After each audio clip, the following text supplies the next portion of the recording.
Hai, hai, hai. Apa kabar adik-adik semuanya? Berharap kalian dalam keadaan yang baik, sehat, dan siap untuk belajar ya.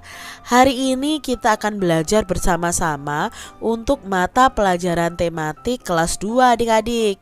Kita belajar di tema 7, kebersamaan, subtema 1, kebersamaan di rumah, pembelajaran yang keempat adik-adik. Mari adik-adik kita belajar dengan penuh semangat ya. Adik-adik perhatikan gambar berikut ini. Belajar di rumah. Hampir setiap malam Siti dan Ali bersama keluarga melaksanakan sholat maghrib berjamaah. Setelah sholat Siti dan Ali belajar mengaji. Usai mengaji, Siti dan Ali ini belajar adik-adik. Ibu mengajari Siti mengerjakan tugas sekolah. Ayah mengajari Ali juga mengerjakan tugas sekolah. Adik-adik, pernahkah kalian belajar dengan orang tua kalian atau kalian dibimbing orang tua kalian dalam belajar? Nah, pastinya pernah ya adik-adik, apalagi kalau kalian sedang belajar di rumah ini saat ini. Pasti orang tua kalian akan membantu kalian untuk mengerjakan tugas-tugas sekolah. Adik-adik, ayo cari tahu kebersamaan setiap keluarga dalam menjalankan agamanya masing-masing. Di sini ada kegiatan keagamaan bersama keluarga. Yang pertama ada Siti yang mengaji bersama keluarganya. Lalu ada Edo yang beribadah bersama keluarga di gereja. Ada Beni yang beribadah bersama keluarganya juga di gereja. Lalu ada Lani yang beribadah bersama keluarga di kelenteng. Lalu ada Dayu yang sedang beribadah bersama keluarga di pura ya. Lalu ada Lina yang beribadah bersama keluarga di wihara. Berdasarkan gambar tersebut, tulislah kegiatan keagamaan dari Siti dan teman-temannya. Yang pertama, Siti tadi sedang mengaji bersama keluarga.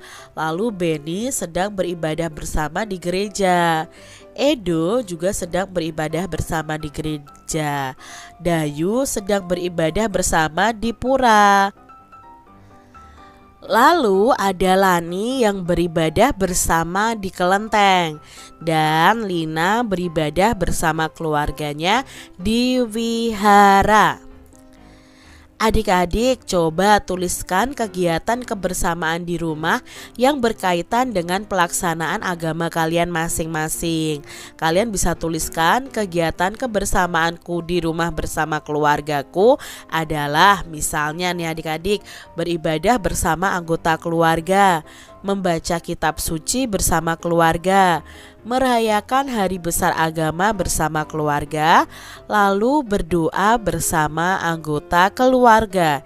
Ini adalah contoh kegiatan kebersamaan di dalam keluarga dalam melaksanakan ibadah sesuai agama masing-masing. Adik-adik, di Indonesia sendiri ada 6 agama atau 6 kepercayaan yang diakui adik-adik. Yang pertama ada Islam, lalu ada Kristen, ada Katolik, ada agama Hindu, Buddha, dan yang terakhir adalah Konghucu ya. Jadi ada 6 agama atau kepercayaan yang diakui di Indonesia. Mari kita pelajari tentang agama-agama di Indonesia ini adik-adik. Yang pertama adalah agama Islam. Agama Islam itu ibadahnya di masjid. Salah satu contoh hari besarnya adalah Idul Fitri. Kitab sucinya adalah Al-Quran. Lalu salamnya itu ada Assalamualaikum warahmatullahi wabarakatuh untuk awalnya, dan untuk akhirnya adalah Wassalamualaikum warahmatullahi wabarakatuh. Berikutnya ada agama Kristen. Nah, agama Kristen itu ibadahnya di gereja. Salah satu hari besarnya ada Natal. Kitabnya adalah Alkitab. Lalu salamnya itu berupa salam sejahtera atau shalom. Agama berikutnya adalah Katolik. Nah, Katolik ini hampir sama dengan Kristen adik-adik ya, ibadahnya di gereja, lalu hari besarnya ada Natal, kitabnya Alkitab, dan untuk salamnya ada salam sejahtera dan berkah dalam. Lalu untuk agama Hindu, nah agama Hindu itu ibadahnya di pura adik-adik ya. Atau kalau orang Bali tuh bacanya bukan pura tapi pura ya. Nah untuk hari besarnya apa? Hari besarnya itu ada Nyepi. Dan di sini kitabnya ada Weda. Lalu salamnya itu ada Om Swastiastu dan Om Santi Santi Santi Om. Agama berikutnya ada Buddha. Nah, Buddha ini ibadahnya di wihara. Salah satu hari agamanya atau hari besarnya adalah Waisak. Kitabnya disebut dengan Tripitaka dan salamnya adalah Namo Buddhaya. Lalu ada Konghucu. Nah, Konghucu ini ibadahnya di kelenteng adik-adik. Salah satu hari besarnya adalah Imlek. Kitabnya itu sebenarnya ada banyak. Kak Citra cuma sebutkan satu saja. Salah satunya adalah Sujing ya. Ada Sujing, ada Suking. Itu kitab suci dari Konghucu. Lalu untuk salamnya ada Wide Dongtian atau Xian Yu Yide. Tapi kalau di Indonesia itu biasanya lebih ke salam kebajikan. Itu 6 agama yang ada di Indonesia. Bagaimana ya adik-adik sikapmu terhadap teman yang memiliki kegiatan keagamaan yang berbeda di rumah bersama keluarga? Kalau kalian punya teman yang berbeda agama, bagaimana ya sikap kalian? Apakah kalian memusuhi, tidak mau bermain dengan mereka, atau bagaimana adik-adik? Nah, di sini sikap kalian yang pertama adalah tetap rukun walaupun berbeda agama adik-adik. Yang kedua harus saling menghargai. Yang ketiga kita tidak boleh menjelek-jelekan agama lain. Yang keempat kita harus memberikan kesempatan teman yang berbeda agama untuk beribadah. Jadi adik-adik ini adalah contoh-contoh sikap yang harus kita lakukan ya untuk selalu menjaga kerukunan walaupun berbeda agama. Adik-adik, Siti mengerjakan tugas sekolah. Siti menulis ulang cerita dongeng yang diceritakan ibu guru. Siti menulis ulang dongeng dengan bahasanya sendiri. Adik-adik tentunya masih ingat ya tentang dongeng tikus dan ular ini. Nah, kita akan menceritakan kembali lebih ringkas tentang dongeng tikus dan ular ini yang berjudul Kecerdikan Menumbuhkan Kebaikan. Nah, di sebuah gurun pasir hiduplah ular dan tikus pasir. Ular sangat ingin memangsa tikus, sedangkan tikus berusaha mencari akal agar ular tidak lagi berniat memangsanya. Pada suatu hari, ketika tikus sedang tertidur di sarangnya, ular ini mengendap-endap ingin memangsanya. Ketika ular akan memakannya, tikus berkata bahwa jika ular memangsanya, maka ular tidak akan mempunyai teman yang diajak untuk mencari makan lagi. Ular berpikir bahwa perkataan tikus itu benar, bahwa ia akan mati karena hidup sendiri dan tidak mempunyai teman yang diajaknya mencari makan. Ular kemudian meminta maaf dan mereka mencari makan bersama-sama. Nah, ini ya cerita ringkasan dari dongeng Kecerdikan Menumbuhkan Kebaikan. Setelah mengaji dan belajar, Siti dan keluarga menikmati kue adik-adik. Di sini ibu menyiapkan kue martabak. Ibu memotong setiap kue menjadi 4 bagian yang sama besar. Nah, di sini adik-adik ada martabaknya nih ya. Martabaknya dibagi menjadi 4 bagian sama besar. Maka masing-masing bagian ini dapat buat dalam pecahan itu sama dengan 1/4. Satu bagian dari 4 bagian yang ada. Yang ini juga 1/4 bagian. Yang ini 1/4 bagian. Yang ini juga 1/4 bagian. Adik-adik pada pembelajaran sebelumnya sudah mengenal tentang pecahan setengah dan 1/3. Nah, sekarang kita belajar tentang pecahan 1/4.